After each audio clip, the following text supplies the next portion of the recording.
Time is imperative. We all know if you make the most use of it, you can be a better golfer. Being a better golfer means you're going to be happier when you're out here at beautiful places like Aviara in Carlsbad. Clipped highlights for my game, chipping around the rough is an area that I absolutely need to work on. Today I'm going to show you how we use clipped to measure our game and improve, but make sure you're not wasting time and you can score lower when you're out at these beautiful places.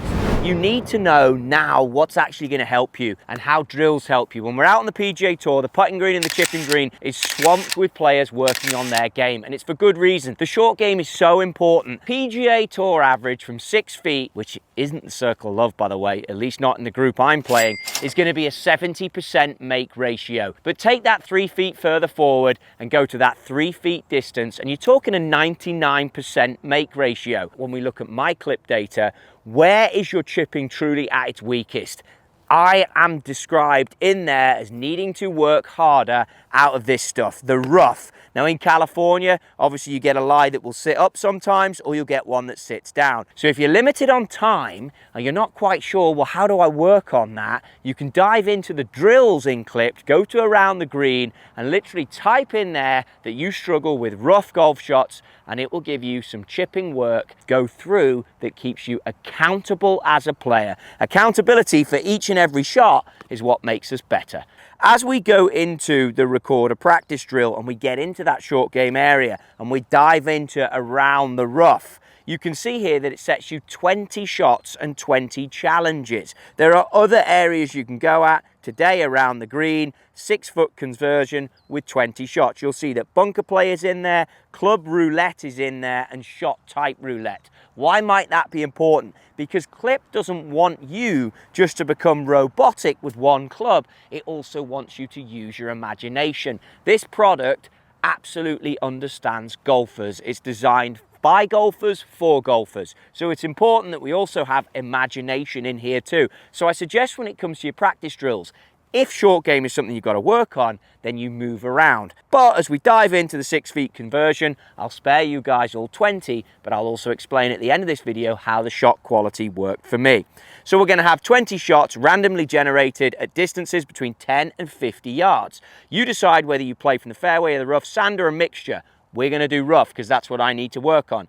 Enter the distance in feet that your ball finishes from the hole. The 6 feet conversion zone down there, remember our PGA Tour averages, is going to then score me points. That's good. Really good. So just short of the land area, moved up. It's outside of the 3 feet though, which is why it's good if you have your markers down there. Now, when it comes into looking at how that scores, you then go into your clip data on shot number 1, and you would be 4 feet because we have our tee down there, and then you select the next shot, which is 24 yards rough. And you move on from there, you go to a different shot and you go through the numbers, and it builds that shot quality. So 24 yards is next up. Now, what I love about this is it's given me specific, bespoke things to work on. We had a scenario on the first hole there at 27. Of course, you can do this on a chipping green too if you have that facility. Now we're at 24, but there's everything on this golf shot now. So I have to go through the process. I have to look at it, and I have to start thinking like a tournament player would, rather than just aimlessly hitting golf balls. So 24 out the rough. How did you score? Well, you know that your sand iron is close to 3 feet. Did you make the 6 feet? Came out a little right. It might just be on 7 feet. So that would be 3. That would be 6. I'm at 7 feet. So mark it down and move on. 16 yards next up. This one should be quite easy. 16 yards. Pick your land spot, and it's going to be a turn and a turn. Keep your weight on your left side. Ball position slightly back, hands slightly forward. See if we can make one for you. Pretty good.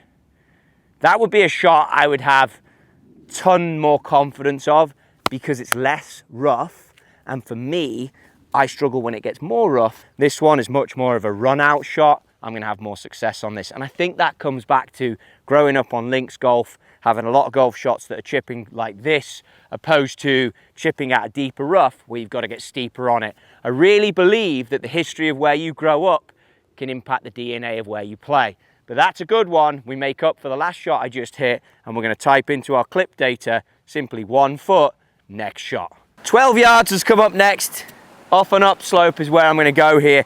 This now becomes very tricky, but this is what the best collegiate players are doing. This is what the best tour players are doing. They're varying up their practice. The best teachers are pushing this on the players to do in order to give them the best chance to improve.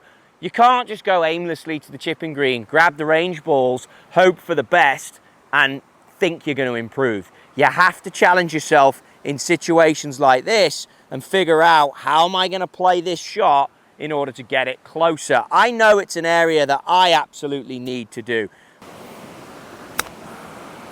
Little far, landed soft, sit for the 3 feet, got lucky. Really happy with that. Now, ghost holes, you don't have to use them because you can get them wrong. Obviously, that's gone a foot by. So that ghost hole at a foot by probably needed to be there anyway, and my ball probably landed there. But at the end of the day, I think it's a good option because it made you focus. And you notice there, I'm not really one for focusing when I'm talking to you guys about videos. Whereas I would take that as a golf shot. It was a player's choice that I wanted to play it off the fringe. I could have gone much higher, but in all fairness, it's inside 3 feet, so it's going to score me well on the clipped drill.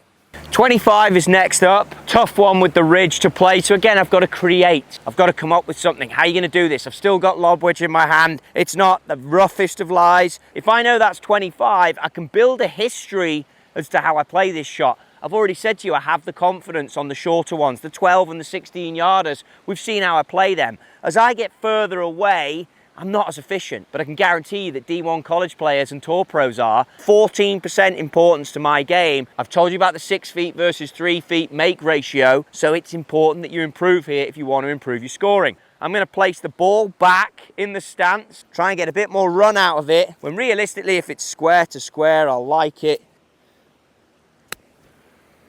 It's going to work out pretty good. Go.